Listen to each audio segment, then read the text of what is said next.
کو جامع لائحہ عمل تشکیل دینے اور نظر ثانی اپیل فوری دائر کرنے کی ہدایت۔ وزیر اعظم شہباز شریف کی زیر صدارت اہم اجلاس، کہا کہ سولر کے 4,66,000 صارفین کا بوجھ 3,76,00,000 نیشنل گرڈ سے بجلی استعمال کرنے والے صارفین پر نہ پڑے۔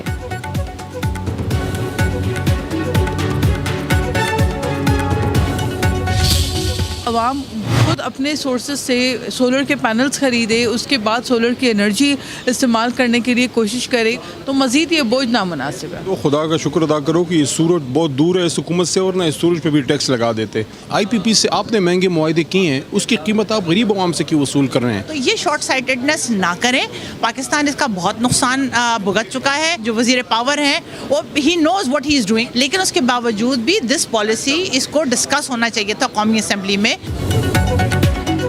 حکومت کا سولر صارفین کو بڑا جھٹکا، نیٹ میٹرنگ پالیسی ختم، بائی بیک ریٹس بھی 3 گنا کم کر دیے۔ ارکان پارلیمنٹ نیٹ میٹرنگ سے چھیڑ چھاڑ پر نالاں، ظلم قرار دیا، کہا کہ عوام پر بوجھ نامناسب ہے۔ آئی پی پی سے مہنگی معاہدوں پر عوام کا کیا قصور ہے؟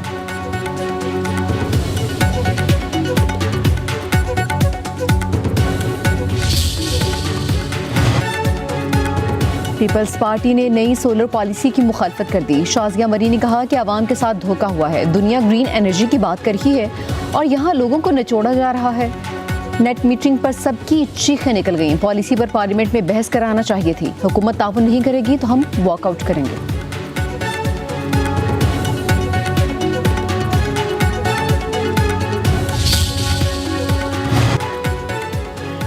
پروٹیکٹڈ یا نان پروٹیکٹڈ تمام گھریلو صارفین پر فکسڈ چارجز لگا دیے، 300 یونٹ ماہانہ استعمال پر بھی فکسڈ چارجز عائد۔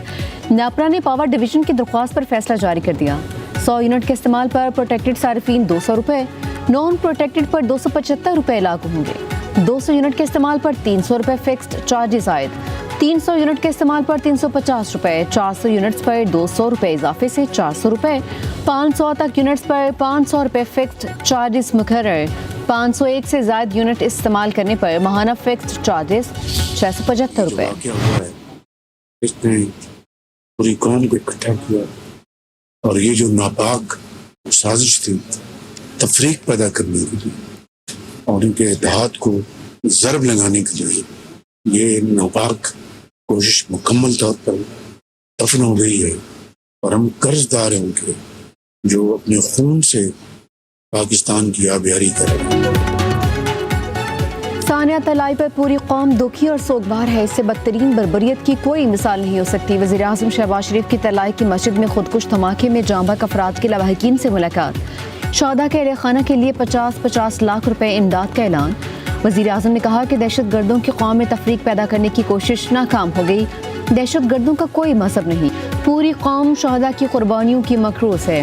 افواج پاکستان دہشت گردوں کو ان کے انجام تک پہنچا رہی ہے، شہیدان عباس کی قربانی سنہرے حروف میں لکھے جانے کے قابل ہے۔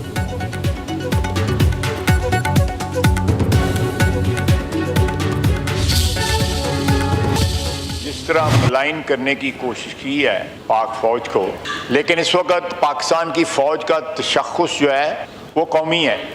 میں سمجھتا ہوں دکھ کی بات ہے کہ مجھے یہ ساری تفصیل بتانی پڑ رہی ہے لیڈر آف اپوزیشن کی تقریر کے رسپانس میں۔ جن لوگوں نے حلف اٹھایا ہوا ہے پاکستان کی حفاظت کا، کوئی مجھے بتائے کہ وہ اپنے حلف کی وفا کی جو ہے تاریخ اپنے خون سے لکھ رہے ہیں، کوئی اس کی تردید کرے۔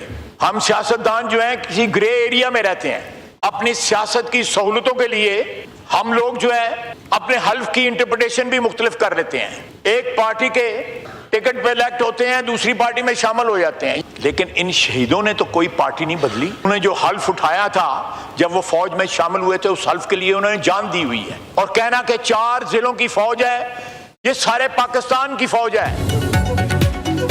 پاک فوج کے بارے میں اپوزیشن لیڈر کا بیان غیر ذمہ دارانہ قرار۔ وزیر دفاع خواجہ آصف کہتے ہیں محمود خان نجف زئی نظریات رکھیں لیکن اٹیک نہ کریں۔ یہ 4 اضلاع کی نہیں پورے پاکستان کی فوج ہے، پاک فوج میں ہر صوبے کی نمائندگی ہے۔ قومی اسمبلی میں اظہار خیال کرتے ہوئے کہا یہ وطن عزیز کی جنگ ہے، کسی ضلع یا صوبے کی نہیں، فوج ملک کے دفاع کی جنگ لڑ رہی ہے، سیاستدان اپنی سیاسی مفادات اور اقتدار کی جنگ لڑ رہے ہیں، ہمیں متحد ہو کر پاک فوج کے حق میں آواز بلند کرنی چاہیے۔ ہم دہشت گردی کے خلاف فعالت جنگ میں ہیں، فوجی جوان جانوں کے نذرانے پیش کر رہے ہیں۔ خواجہ آصف کی تقریر کے دوران